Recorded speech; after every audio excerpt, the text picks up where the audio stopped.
Golden rule. And as ye would that men should do to you, do ye also to them likewise. Luke 6:31. Comment. From this verse we have the Jesus formulation, do unto others, as you would have them do unto you. Also known as the Golden Rule. This gives an example of perhaps the most admired and quoted saying by Jesus, not only from Christians, but from unbelievers alike. Most people do not realize that Jesus did not originate this saying. Kung Tzu, also known as Confucius, also expressed a similar idea, ironically called the Silver Rule. However, does this seemingly worthy Golden Rule live up to its billing? At first glance, the rule appears justified.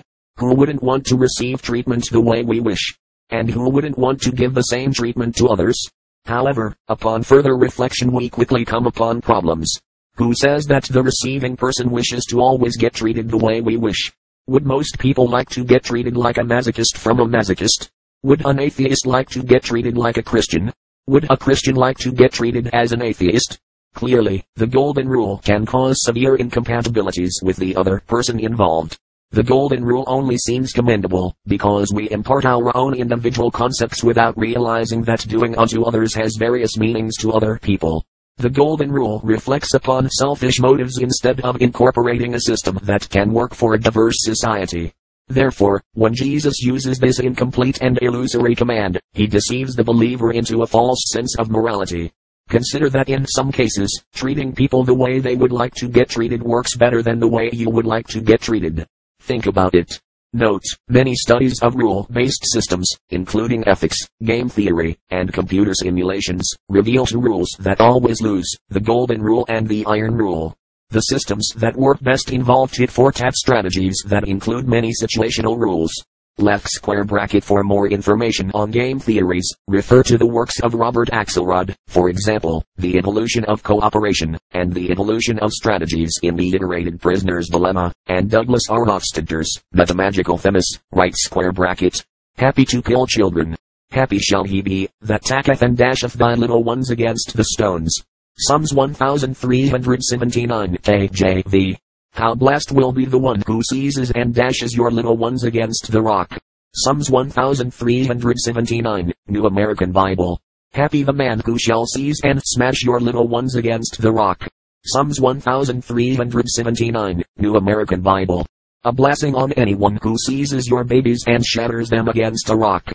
Psalms 1379, Jerusalem Bible. Comment. Ask a Christian friend whether he or she should feel happy to dash a child against the rocks.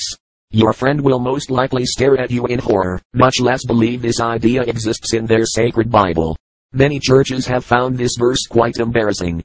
It gives no wonder why priests, Jews, and Christians alike, who quote from Psalms 137, always leave out this last verse. See also Isaiah 13:16, Hosea 13:16. Hate them.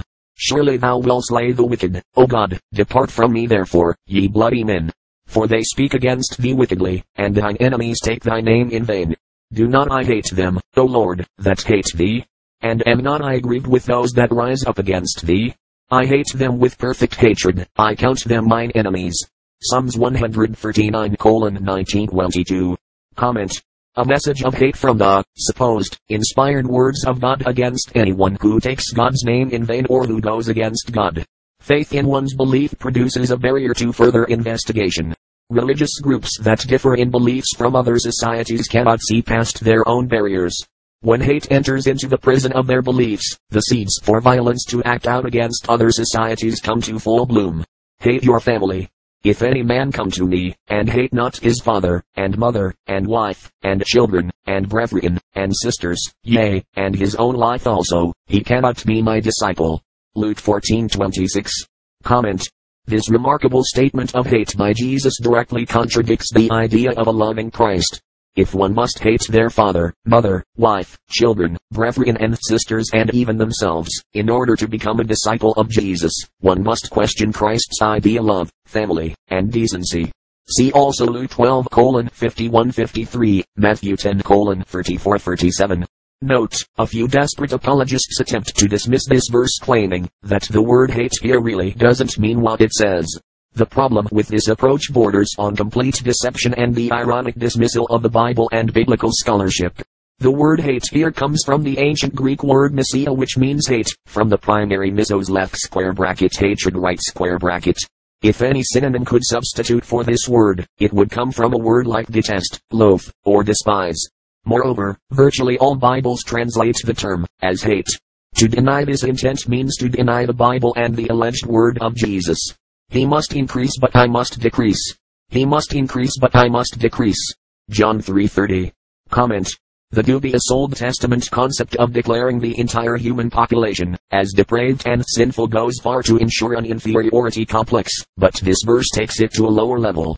One of the distinctive features of the Dark Ages showed how the faithful would publicly display their lower status by prostrating and punishing themselves before crosses, priests, and churches. Monastic disciplines adopted flagellation and scourging in the 5th and following centuries. Self-flagellation served as a discipline, as a measure of mortification and penance, as exemplified in the lives of Saint Dominic Loricidus and Saint Peter Damian. Damian wrote a special treatise in praise of self-flagellation. In the 13th century a sect developed called the Flagellants, where its members would whip themselves in public, which aroused much excitement among the populace. Left square bracket Catholic Encyclopedia right square bracket. To decrease one's earthly life for promoting an increase of a superstitious idea, in effect, declares humans as unworthy and valueless. Belief in universal sin and increasing the myth of Jesus above all human concerns must put this kind of worship as among the most insidious and depraved forms of human thought known to man. There was a time when religion ruled the world. It is known as the Dark Ages. Ruth Hermans Green, The Born-Again Skeptic's Guide to the Bible. Human sacrifice.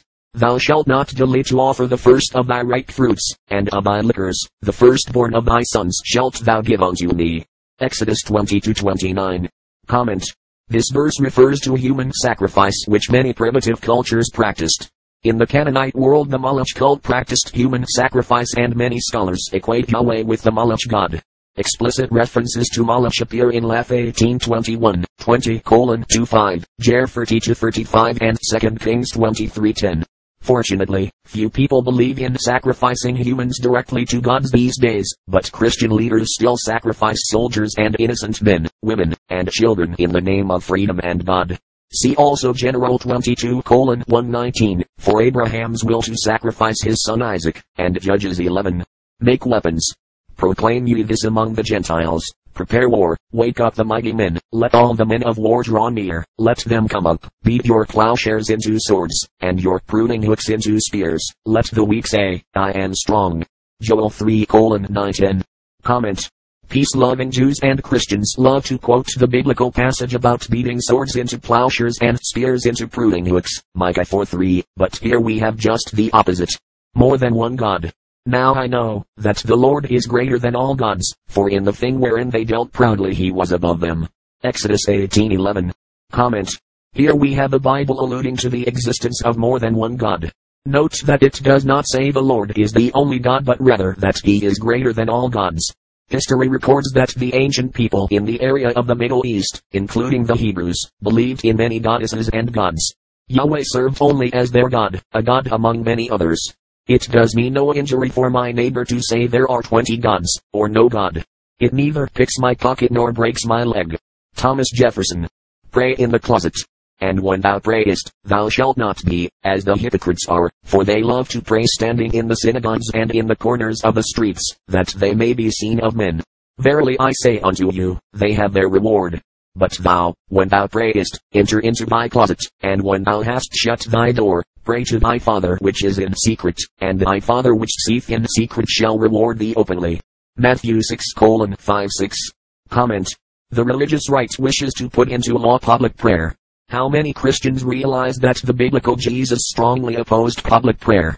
The wall of separation between church and state actually protects the religious liberties for all of us in the United States, and here we have biblical justification for keeping prayer private. Serpent Jews. Ye serpents, ye generation of vipers, how can ye escape the damnation of hell? Matthew 23:33. Comment. Chapter 23 describes the famous diatribe of Jesus against the Jewish leaders. Such biblical words has, for centuries, given believers justification for Jewish hatred. This verse, spoken by the alleged